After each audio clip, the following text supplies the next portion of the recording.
Alright guys, we've talked in the last video about this game Mecha Break, and it is a 6v6 mech shooter game. It seems like it's a lot of fun, absolute chaos, people are saying. The beta was closed to a select group of people up until now, and apparently now anybody and everybody can just jump into the beta. So I've actually got the game installed. I did not get a chance to take a look at it today, but basically what everybody is reporting as far as the articles online, gameplay sentiment from people who've actually played the game, it seems like it's pretty freaking fantastic for a wide variety of reasons. And of course, the fan service is only one aspect to it. Apparently the action itself is a lot of fun. So you see from here Fandom Wire saying Mecha Break Open Beta is available for all to get involved on Steam, and it's already absolute chaos. Saying that the people behind Mecha Break have successfully managed to take on a lot of fans' hopes and dreams on their shoulders, which is, that's pretty high praise. Let's be fair. That is like fantastic for any game to come out at this point and have that kind of positive player reaction, or at least coverage from different media outlets. It says Mecha Break offers intense team v team multiplayer battles where players pilot customizable mechs with unique abilities. The game's open beta launch on Steam has attracted overwhelming interest, causing a gradual rollout due to high demand. And that's the thing, I actually had applied to play the game, I believe 2 days ago, and I got approved today with everybody else, so it wasn't exactly like, breaking news for me, I guess, but hey, at least I can play it now.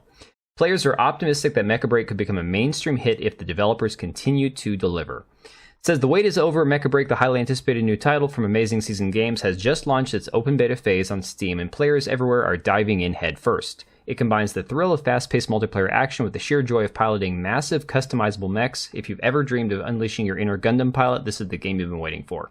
And again, I have enjoyed different types of games like this. I think the most recent one I've played is probably Titanfall 2, which I know that's an old game at this point. But even going back to that point, Titanfall 2 is a hell of a lot of fun. I've looked at different mech games, picking up a few of them on Steam sales. I just haven't pulled the trigger on any of them yet.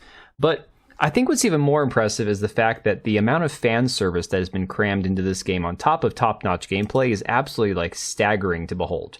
So from Shack News, it says Mecha Break is an online multiplayer game for sickos like me. Scratch that itch. Sometimes something scratches an itch you didn't even know you had. That's how I feel about Mecha Break, developed by Amazing Season Games. It feels the studio played some of the faster-paced Armored Core games, really liked them, and said, hey, what if we also did this, but this was class-based and we added more game modes? After customizing your pilot, you can make an enormous buff guy or a woman with proportions that would make Bayonetta blush. And this is one of the funny things about this game that I've noticed. A lot of the character creation screens are essentially create your future waifu, your fantasy woman or man, depending on your orientation, and then you can just customize the hell out of the proportions. And as you can see here, it's like you can get some crazy realistic or unrealistic amount of jigglage going on, different proportions and all that for the assets. And hey, honestly, this is just like the icing on the cake. This stuff's fun, but you're not going to see your character most of the time. You're going to be playing the fast-paced action. Well, now, unfortunately, there's a little bit of a raining situation on this parade going on.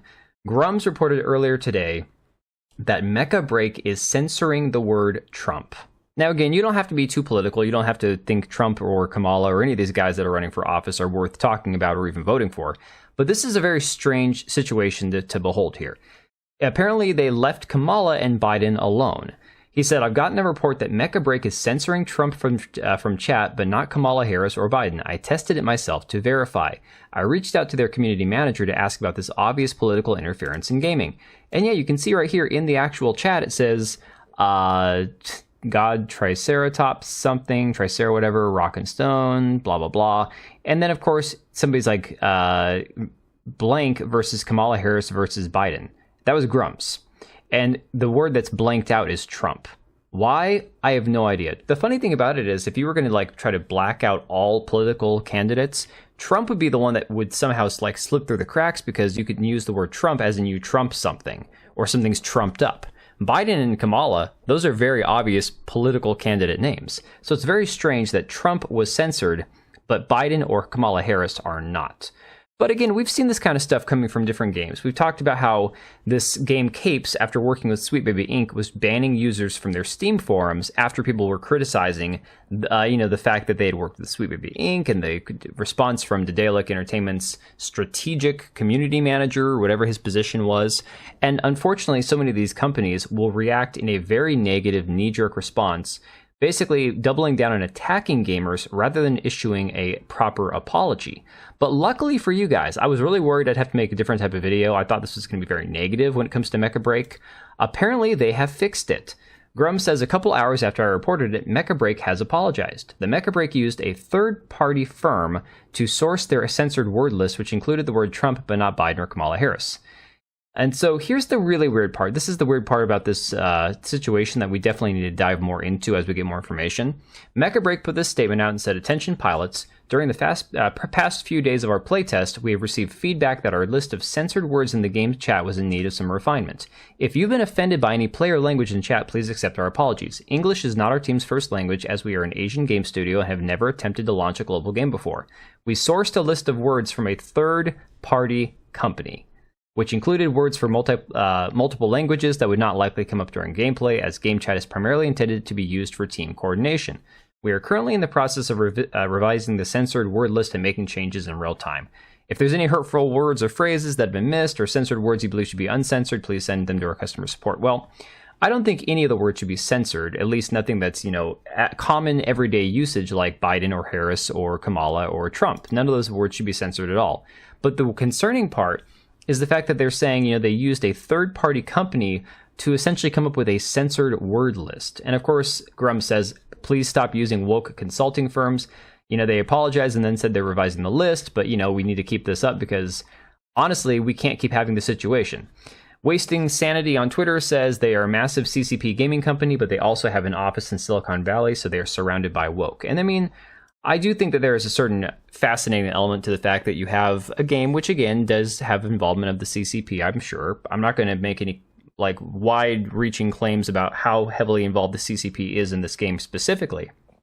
But we do know that wokeness and the ideology or the cultural views from Asian countries like China don't always jive with a lot of the progressive liberal wokeness we see in places like San Francisco and California as a whole. So it is very curious to see how this is going to continue moving on down the line, because of the fact that they have a headquarter in California, but also in Zhuhai, Chengdu, Beijing, Shanghai.